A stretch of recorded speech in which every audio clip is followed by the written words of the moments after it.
चला तर मैत्रिणींनो, कशा आहात तुम्ही? मी सुद्धा मस्त आहे। आज खूप दिवसांनी जरा गप्पा मारायला वेळ मिळाला, तर तुमच्यासाठी मी एक रेसिपी आणलेली आहे, ओल्या शेंगदाण्याची आमटी। हे ओले शेंगदाणे आहे जे आता पावसाळ्यामध्ये यायला सुरुवात होते।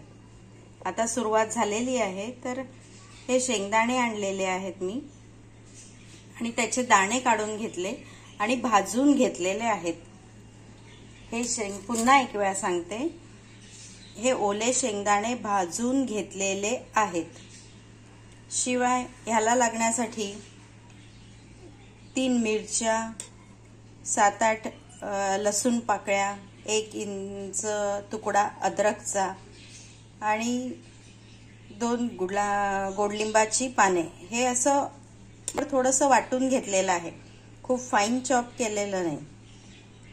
शिवाय नेहमीसारखं आपलं तिखट 1 टीस्पून, 1 टीस्पून हळद, नंतर 1 टीस्पून जिरा, 1 टीस्पून मोहरी आणि स्वादाप्रमाणे तुमच्या सवयीप्रमाणे मीठ आणि फोडणीला हिंग। त्यातल्या त्यात तिखट मी कमी घेतलेला 1 टीस्पून, कारण ह्याच्यामध्ये 4-5 मिरच्या ऑलरेडी घातलेल्या आहेत, त्या ठेचून घेतलेल्या आहेत। हे सगळं ठेचून घेतलंय, तुम्ही मिक्सरमधून असं काढून घेऊ शकता जाडसर। तर त्याच्यामुळे मी तिखट जरा कमी घेतलेला आहे आणि हे शेंगदाणे तर भाजलेलेच आहेत। तर प्रथम आपण हे शेंगदाणे मिक्सरमधून बारीक करूया। बारीक म्हणजे एकदम फाईन चॉप नाही, थोडंसं असं जाडसर दळून घेऊया। चला तर मग, तर हे असं वाटून तयार झालेलं आहे।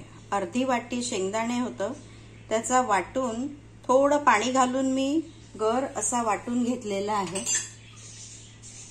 तर पहा, थोडासा असा जाडसरच आहे, एकदम फाईन नाहीच आहे तो। ओके, आणि हे मिक्सरचं पाणी आहे, त्याला खूप सारं त्या मिक्सरला चिपकून राहतं। तर हे पाणी आहे, हे आपण फोडणीमध्ये लगेच फोडणी जळू नये म्हणून आपण थोडं पाणी जे सोडतो तेव्हा हे पाणी सोडून द्यायचं। ठीक आहे, लक्षात आलं ना मैत्रिणींनो? आता आपण फोडणीची तयारी करूया।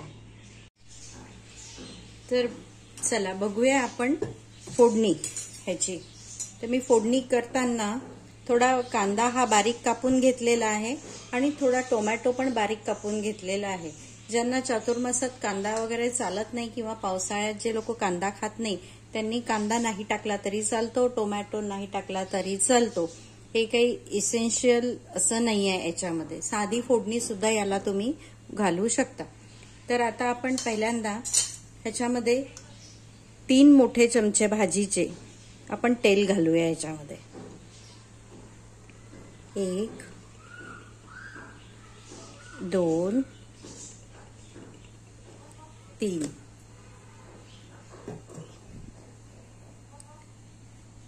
आपली कढई ऑलरेडी गरम झालेलीच आहे, यात आपण एक इन्ग्रेडियंट टाकूया। सगळ्यात पहिले ही पिवळी मोहरी घातलेली आहे मी, आणि त्याचबरोबर हिंग पण घातलेला आहे। हिंग मोहरी तडतडलं की जिरं घालायचं शेवटी।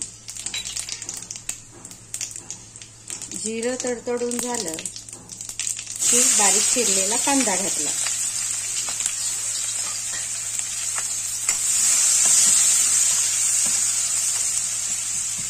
आणि सर्वात शेवटी याला चव आणणारं एक महत्वाचं साहित्य तुम्हाला दाखवणार आहे, त्यामुळे हा व्हिडिओ तुम्ही शेवटपर्यंत बघत राहा। एक इन्ग्रेडियंट असं आहे की ते या भाजीला किंवा या आमटीला छान चव देणार आहे। हा कांदा शिजायला हवा, कांदा नेहमी लालसर होईपर्यंत शिजू द्यावा, तेव्हाच त्याची छान चव भाजीला किंवा आमटीला उतरते।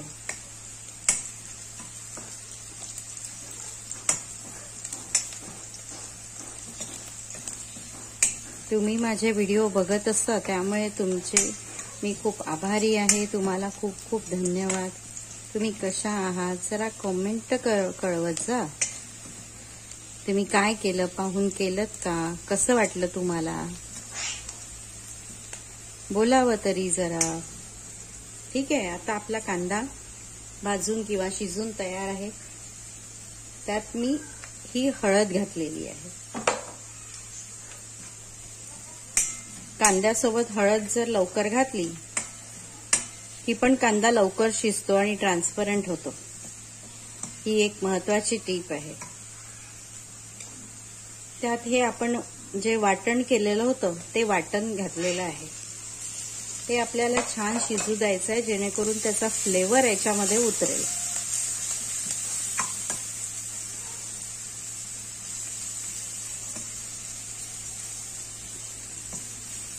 याला शिजू द्यावा, म्हणजे लसणाचा फ्लेवर येतो छान.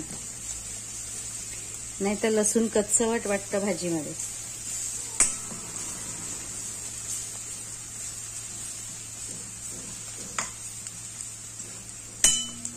कोणी याला पातळ भाजी म्हणतात, तर कोणी आमटी म्हणतात. आपापल्या भागाप्रमाणे याला नावं ठेवल्या गेलेली आहेत. आता हे अद्रक लसूण शिजून तयार आहे. त्यानंतर आपल्याला मिरची पावडर टाकायची आहे, तिखट.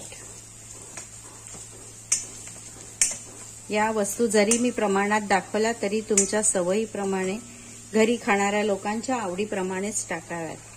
आणि आता टोमॅटो टाकला. या टोमॅटोला मात्र शिजू द्यायचं. मग अशा वेळी काय होतं की ते अद्रक लसूणची जी पेस्ट आहे ते टोमॅटो शिजायच्या आधी किंवा शिजताना ती पुष्कळदा खाली लागते. मग यावेळी काय करायचं, हे जे अद्रक लसूणचं पाणी निघतं आपलं पुष्कळदा मिक्सरचं, ते पाणी काढून घ्यायचं. किंवा हे जे मी आता आपल्या शेंगदाण्याच्या वाटणाचं पाणी काढलेलं आहे हे थोडं टाकावं, म्हणजे तो भाजीचा ठसका पण नाही उडत आणि त्या पाण्यामुळे अद्रक लसूण खाली भांड्याला चिपकत नाही किंवा ते जळत नाही, करपत नाही.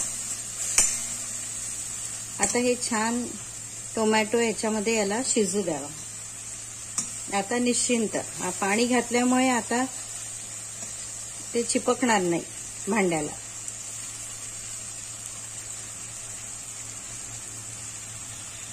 तर आता आपला टोमॅटो पूर्ण शिजून तयार आहे. हा गळून गेलेला आहे. अशा वेळी आता हे पहिले उरलेलं, हे जे मिक्सीच्या भांड्यातलं उरलेलं पाणी जे आपण उरलं होतं ते टाकलेलं आहे. शिवाय यानंतर हे जे आपण वाटण केलं दाण्याचं हे सुद्धा ऍड केलं.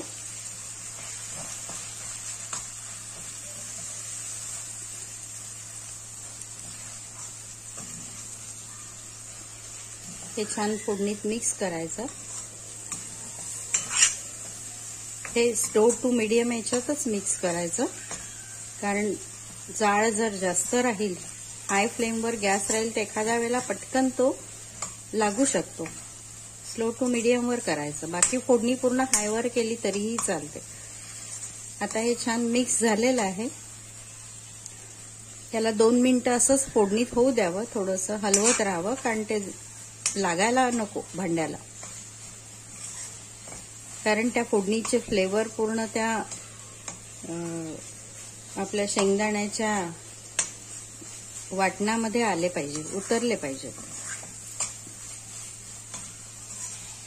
वरून कोणाला असा अख्खा गोडलिंबाचे पत्त्या टाकायच्या असल्यासही टाकू शकतात. ह्याच्यामध्ये कांदा लसूण जरुरी नसल्यामुळे जैन समाजाचे लोक सुद्धा बिना कांदा लसूणची भाजीमध्ये ह्याचा वापर करू शकतात आमटीमध्ये. बरं, त्याच्यानंतर आमटी करणं जरुरी नाही आहे. ह्याच्यात तुम्हाला पाण्याची कन्सिस्टन्सी कशी पाहिजे, ती पातळ पाहिजे, जाडसर पाहिजे, त्याप्रमाणे पाणी सोडावं. जर कोणाला अशी पुरी सोबत खायला जर अशी सुकी भाजी हवी असेल तर थोडं पाणी सोडून शिजू देऊन असंही ठेवली तरी चालते. याचे इतके प्रकार करू शकतो ना आपण. तितके करता येईल. करता करता सुचतात आपल्याला. पुरीसोबत अशी जाडसर भाजी छान लागते सुकी. तर याला थोडं थोडं पाणी घालून 5-7 मिनिटं तरी शिजवायचं. आणि हे शेंगदाणा असल्यामुळे यात तुम्ही पाणी घालाल तर ते पटकन ताबडतोब ते सुकणारच आहे, ते ओढून घेणार आहे. आता आपलं हे थोडंसं फोडणीमध्ये हे वाटण शेंगदाण्याचं भाजून झालेलं आहे. यात आपल्याला आता मीठ घालायचं आहे. तुमच्या चवीप्रमाणे याच्यात मीठ घाला.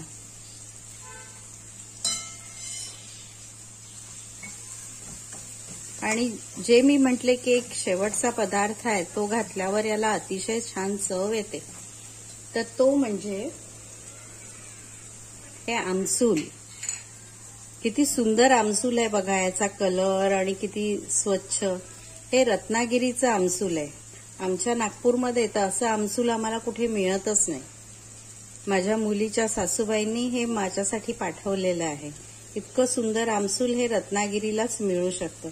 तर हे आमसूलच्या पाकळ्या, या 4-5 पाकळ्या आपण या आमटीमध्ये घालूया, म्हणजे त्याला थोडासा आंबटसर चव सुद्धा येईल. आमसूलाची चव आणि रंग खूप छान येतो भाजीला. आता हे खाली लागायच्या तयारीत असल्यामुळे आपण याला पाणी सोडूया. मला ही आमटी खूप जाड, घट्ट किंवा खूप पातळ अशी आवडत नाही. आपली मीडियम आवडते. त्यानुसार मी याच्यामध्ये पाणी घालते. बरं का, याच्यामध्ये तुम्ही गरम पाणी पण घालू शकता आणि याच्यात तुम्ही थंड पाणी पण घालू शकता. पाणी घातल्यानंतर मात्र याला हायवर करायचं आणि थोडंसं हलवत राहायचं. हा गर खाली बसता कामा नये. खाली बसला की तो लागेल भांड्याला.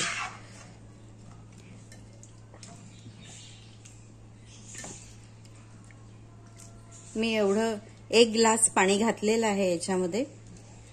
हे 1 ग्लास पाण्यामध्ये मी पहिले हे शिजवून घेणार आहे झाकून. 5 मिनिटांनंतर मी उघडून पाहिलेलं आहे. यातलं हे आमसूल छान शिजून वर आलेलं आहे आणि ह्याचा कलर पण भाजीला छान लालसर कलर उतरतो आहे. प्रज्ञाताईच्या आमसुलाचा कलर एकदम जादू करतो या भाजीमध्ये. प्रज्ञाताई म्हणजे माझ्या मुलीच्या सासूबाई, प्रज्ञाताई विरनोळकर, खास रत्नागिरीचे. धन्यवाद प्रज्ञाताई. तुमच्या आमसुलाचा मी उपयोग खूप छान पद्धतीने करते आहे. तर हळूहळू हे छान लालसर आणि घट्टसर येऊन राहिलेलं आहे. 5 मिनिटं झाले आहे. याला आणखीन 5 मिनिटं शिजवायची गरज आहे. तर आपण याला परत झाकून ठेवूया आणि आणखीन 5 मिनिटं शिजवून घेऊया. तर आता टोटल 10 मिनिटं झाले आहे आणि शिजून आपली आमटी तयार आहे. तर मला या पद्धतीची आमटी आवडते. ही ना घट्ट आहे ना खूप पातळ आहे आणि ही भाकरी सोबत खायला खूपच छान लागते. ज्वारीची भाकर, मिक्स भाकर, पोळी, पुरी, सगळ्यांसोबत, भात इव्हन सगळ्यांसोबत आपण ही आमटी खाऊ शकतो. जर संध्याकाळी हलकं फुलकं जेवायचं असेल तर आमटी आणि भात, आमटी आणि भाकरी ह्याचं सुद्धा जेवण आपण करू शकतो. तर आता ह्याच्यासोबत मी आज तर भाकरी करणार आहे आणि संपूर्ण डिश मी तुम्हाला दाखवणार आहे. तर आपली ही आमटी तयार झालेली आहे. बघा किती छान दिसते ना. ह्याच्यावर भरपूर सांबार घालून एकदम मस्त बढिया टेस्ट येते आमटीची. तर तुम्ही पण करून बघा लगेच.